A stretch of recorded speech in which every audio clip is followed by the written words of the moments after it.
लोकांना साहेब अजून सुद्धा तुमच्यासारखं तारुण्य मिळत नाही। तुम्ही 84चे असून 84चे असून खऱ्या अर्थानं सेंचुरीकडे त्या ठिकाणी जाताय आणि आम्हा सर्व महाराष्ट्रातील एक काळातली एक पिढी त्या ठिकाणी घडली। मग त्यामध्ये यशवंतरावजी चव्हाण साहेब असतील, वसंतदादा पाटील साहेब असतील, बाळासाहेब ठाकरे साहेब असतील, या सगळ्यांचा सहवास आमच्या पिढीला लाभू शकला नाही। पण साहेब तुमच्या रूपानं आज सुद्धा महाराष्ट्रातली तरुण पिढी खऱ्या अर्थानं त्या पिढीचा दुवा तुमच्यामध्ये पाहते आणि महाराष्ट्राचा इतिहास तुमच्यामधनं या ठिकाणी जागा करते। म्हणूनच आपण सर्वात तरुण म्हणून मी याचा आपल्याला उल्लेख केला।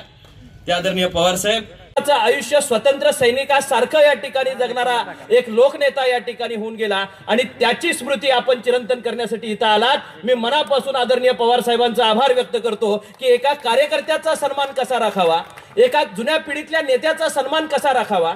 अनेक लोक काळाआड होऊन जातात पण त्यांची आठवण काढणारी लोक कशी असावीत। परवाच मी साहेबांचं एक भाषण ऐकत होतो आणि भाषण करता करता कुणीतरी समोरनं या ठिकाणी त्यांना हाक मारली किंवा कोणीतरी घोषणा दिली। तिथंच ते म्हणाले मारुती, मारुती आहे का पुढे, मारुती वाघ असं नाव घेतलं साहेबांनी। किती हजारो लाखो लोक साहेबांना भेटत असतील पण एका कार्यकर्त्याचा आवाज हजारो लोकांच्या मधनं आला तर तो कार्यकर्ता कोण आहे तो ओळखणारा शरद पवार आहे। आणि म्हणूनच पवार साहेबांची एक वेगळी उंची महाराष्ट्राच्या राजकारणामध्ये आणि समाजकारणामध्ये या ठिकाणी आहे। साहेब जुन्या पिढीची आम्हाला ओळख करून देण्याची तुमच्या निमित्तानं ही नवी वाटचाल आपण या ठिकाणी करताय।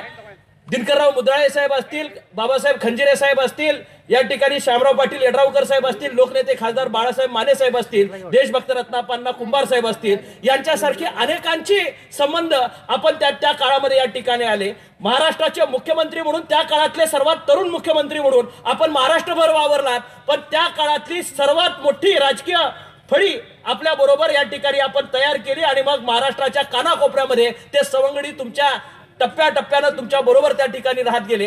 आज मला मनापासूनचा आनंद आहे की पी बी पाटील साहेबांची स्मृती चिरंतन करण्याच्या दृष्टिकोनातून पापांनी एक नवीन इमारतीचं उद्घाटन या ठिकाणी साहेबांच्या हस्ते त्याचं पायापूजन केलं आणि याच्यापेक्षा योग्य हाताने ते उद्घाटन होऊ शकलं नसतं। महाराष्ट्रामध्ये अनेक हात उद्घाटनासाठी या ठिकाणी असते पण जुन्या पिढीचा जुना जाणता नेता या निमित्तानं या ठिकाणी आपल्या गावामध्ये येतो आणि पीबी साहेबांच्या खऱ्या अर्थानं असणाऱ्या नवीन इमारतीला ज्यावेळी नामकरण केलं जातं त्यावेळी पवार साहेब या ठिकाणी येतात। खऱ्या अर्थानं पापा त्यांच्या स्मृतीस आपण आज खऱ्या अर्थानं श्रद्धांजली दिली।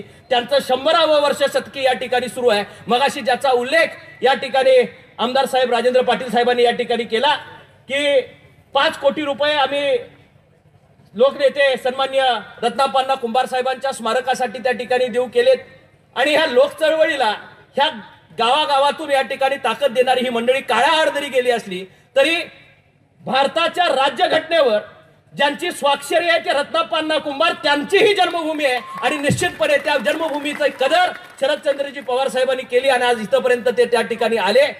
ती स्वाक्षरी असणारी ही भारताची जगातली सर्वात मोठी लोकशाही आहे।